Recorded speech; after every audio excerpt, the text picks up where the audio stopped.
our secretariat was attacked yesterday, and they left us with a note that they are coming back again. And I don't know whether coming back again will be today or some other time, because it was about to 5 yesterday that they vandalized the secretariat complex. We preempted them because we anticipated what they would do. We had information that they have been paid to destroy our party secretariat. And who is paying them? They are being paid and sponsored by the government of Rivers State, whose interest, as far as this matter is concerned, is to make Rivers State the epicenter of protests. Somebody asked me, how would I link it to the governor? That about what is happening in Kaduna and all that. I said, those areas are volatile already. They are.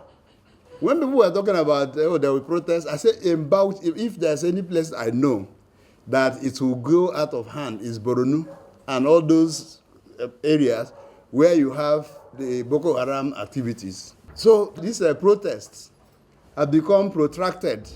That these protests have become destructive, of course, speaks a whole lot. All right? And you see, the only person who is enjoying the entire thing in the whole state is the governor and his convoy. I am aware we are briefed, and we thought it was just a child's play.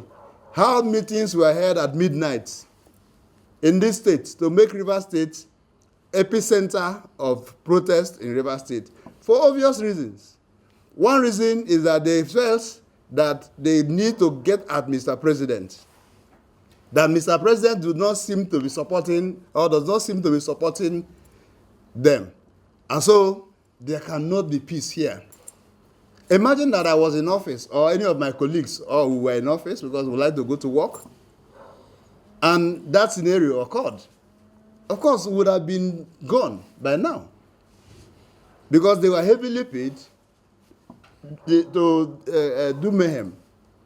They were heavily paid for the dastardly act they're even carrying on.